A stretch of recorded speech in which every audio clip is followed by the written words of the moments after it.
구독자 여러분, 조선 왕조 500년 역사상 묘호, 그러니까 조나 종이라는 왕의 이름을 받지 못하고 군으로 강등되어 역사 속으로 사라진 비운의 왕이 딱 2명 있습니다. 바로 연산군과 광해군입니다. 연산군이야 워낙 미치광이 폭군이었으니 그렇다 쳐도 광해군은 좀 다릅니다. 요즘 들어 그에 대한 재평가가 아주 뜨겁죠. 어떤 사람은 그를 시대를 앞서간 천재 외교가라고 부르고, 어떤 사람은 동생을 죽이고 어머니를 폐위시킨 페류나라고 부릅니다. 도대체 무엇이 진실일까요? 오늘 저와 함께 교과서에는 나오지 않는 광해군을 둘러싼 그 피 튀기는 권력, 투쟁과 외로웠던 인간 광해의 이야기를 시작해보려 합니다. 이야기는 1592년 임진왜란이 터지던 그 지옥 같은 날들로 거슬러 올라갑니다. 일본군이 파죽지세로 한양으로 밀고 올라오자 당시 왕이었던 선조는 정말 믿기 힘든 결정을 내립니다. 바로 백성과 궁궐을 버리고 북쪽으로 도망을 간 겁니다. 이를 몽진이라고 하죠. 백성들은 왕이 우리를 버렸다며 절망했고 분노해서 경복궁에 불을 질렀습니다. 나라 꼴이 말이 아니었죠. 바로 그때 난세의 영웅처럼 등장한 인물이 있었습니다. 바로 선조의 둘째 아들, 당시 18살의 세자 광해군이었습니다. 도망가기 바빴던 아버지 선조는 조정을 둘로 쪼개는 분조를 명합니다. 너는 남아서 전쟁을 지휘해라. 나는 명나라로 가겠다. 사실상 아들을 총알바디로 내세우고 자기는 살 길을 찾은 겁니다. 하지만 광해군은 도망치지 않았습니다. 그는 핏발치는 화살을 뚫고 전국을 돌며 의병들을 모으고 백성들을 위로했습니다. 왕이 버린 나라를 어린 세자가 목숨 걸고 지킨 겁니다. 당시 백성들은 선조가 지나가면 침을 뱉었지만 광해군이 지나가면 눈물을 흘리며 만세를 불렀다고 합니다. 자, 아들이 이렇게 잘하면 아버지는 기뻐해야 정상 아닙니까? 그런데 선조는 달랐습니다. 그는 조선 역사상 가장 자격지심이 심하고 질투가 많은 왕이었습니다.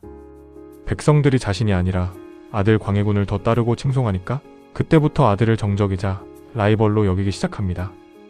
세자에게 선의를 하겠다, 즉 왕위를 물려주겠다고 툭하면 쇼를 해서 아들을 흙바닥에 무릎 꿇고 빌게 만들었죠. 전쟁 영웅이었던 광해군의 마음속에는 이때부터 씻을 수 없는 트라우마가 생깁니다. 언제 아버지가 나를 폐위시킬지 모른다. 언제 죽을지 모른다. 가장 믿어야 할 아버지에게 매일매일 생명의 위협을 느끼며 살아야 했던 16년의 세자 시절. 이 지독한 불안감이 훗날 그가 왕이 되었을 때 자신의 형제들조차 믿지 못하고 잔혹하게 숙청하게 만드는 비극의 씨앗이 되고 맙니다. 결국 1608년 선조가 승하하고 우여곡절 끝에 광해군은 조선의 15대 왕으로 즉위합니다. 하지만 그를 기다리고 있는 건 꽃길이 아니라 명나라와 후금이라는 거대한 두 고래 사이에서 벌어지는 숨막히는 외교전쟁, 그리고 내부의 적들이었습니다. 과연 광해군은 이 위기를 어떻게 헤쳐나갔을까요? 천신만고 끝에 왕이 된 광해군. 하지만 그가 마주한 국제정세는 그야말로 시한폭탄과도 같았습니다. 당시 대륙의 주인은 명나라였지만 북쪽에서는 여진족의 영웅 누르하치가 세운 후금, 훗날의 청나라가 무섭게 성장하고 있었습니다. 바야흐로 지는 해와 뜨는 해가 정면으로 충돌하는 격변기였죠. 문제는 명나라가 임진왜란 때 우리를 도와줬다는 체조지은 즉 망해가는 나라를 살려준 은혜를 내세워 조선의 파병을 요구했다는 겁니다. 우리가 너희를 구해줬으니 너희도 군대를 보내 오랑캐를 치는 것을 도와라. 조정의 신하들은 난리가 났습니다. 대국의 은혜를 갚아야 한다, 군사를 보내야 한다며 목소리를 높였죠. 그들에게 명나라는 곧 부모님의 나라였으니까요. 하지만 광해군의 생각은 달랐습니다. 그는 임진왜란 때 뼈저리게 느꼈거든요. 힘없는 나라가 고래 싸움에 끼어들면 어떻게 되는지를. 지금 뜨는 해인 후금과 척을 졌다가는 전쟁의 불길이 또다시 조선 땅을 덮칠 것이 뻔했습니다. 명분 때문에 백성을 사지로 몰아넣을 수는 없었던 겁니다. 결국 명나라의 압박을 이기지 못한 광해군은 군대 파병을 결정합니다. 하지만 여기서 역사에 남을 기가 막힌 반전이 일어납니다. 출정하는 총사령관 강옥립을 조용히 부른 광해군은 그에게 비밀스러운 지령, 즉 밀지를 내립니다. 정세를 보아 향배를 정하라. 이게 무슨 뜻일까요? 무작정 싸우지 말고 상황을 봐서 이기는 편에 붙거나 적당히 대처하라는 뜻입니다. 사실상 후금과 죽기 살기로 싸우지 말라는 명령이었죠. 1619년 조명연합군과 후금군이 맞붙은 사르후 전투. 결과는 명나라의 참패였습니다. 명나라 군대는 후금의 강력한 기병대 앞에 추풍낙엽처럼 쓸려나갔습니다. 이때 강옥립이 이끄는 조선군은 어떻게 했을까요? 놀랍게도 강옥립은 남은 병력을 이끌고 후금 진영으로 들어가 투항합니다. 그리고 후금의 칸 누르하치에게 이렇게 말하죠. 우리는 명나라의 강요 때문에 어쩔 수 없이 나왔을 뿐 귀국과 싸울 생각이 없습니다. 이것은 비겁한 배신이었을까요? 아니면 고도의 전략이었을까요? 이 투항 덕분에 포로로 잡힌 조선군 수천 명은 목숨을 건졌고 후금은 조선을 침략할 명분을 찾지 못했습니다. 광해군의 이 아슬아슬한 줄타기 외교가 전란의 위기에서 조선을 구한 것입니다. 신하들은 강옥립의 목을 베라고 길길이 날뛰었지만 광해군은 끝까지 그를 보호했습니다. 그가 자신의 명을 따른 충신임을 알고 있었으니까요. 하지만 이 사건은 광해군에게 치명적인 독이 되어 돌아옵니다. 사대부들은 그를 오랑캐와 손잡은 패륜 군주라며 손가락질하기 시작했습니다. 백성을 지키기 위해 명분을 버린 왕, 그리고 명분을 지키기 위해 왕을 버리려는 신하들. 조정에는 서서히 피비린내 나는 반정의 그림자가 드리우기 시작합니다. 1623년 3월 12일 칠흑 같은 어둠을 틈타 창덕궁에 들이다 악친 자들이 있었습니다. 바로 서인 세력과 능양군, 훗날의 인조가 이끄는 반정군이었습니다. 그들의 명분은 두 가지였습니다. 어머니를 폐위시키고 동생을 죽인 패륜을 저질렀다. 그리고 명나라의 은혜를 저버리고 오랑캐와 손잡은 배은 망덕한 짓을 했다.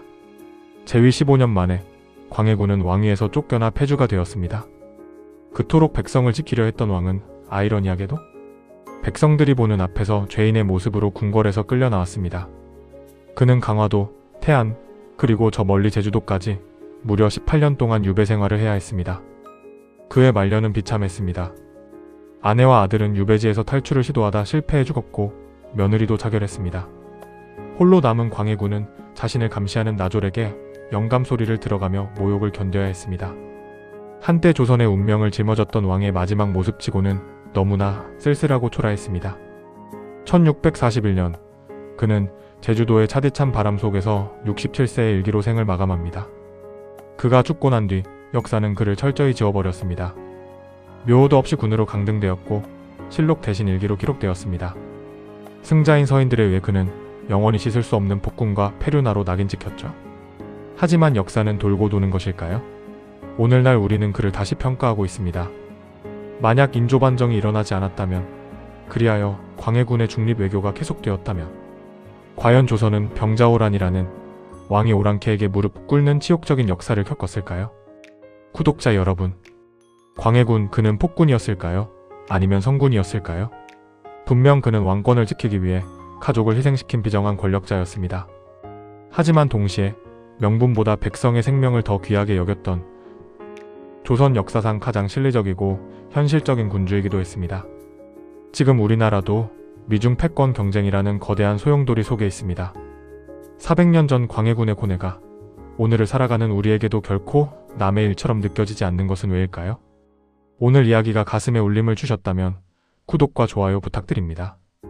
저는 더 깊이 있는 역사 이야기로 찾아뵙겠습니다. 고맙습니다.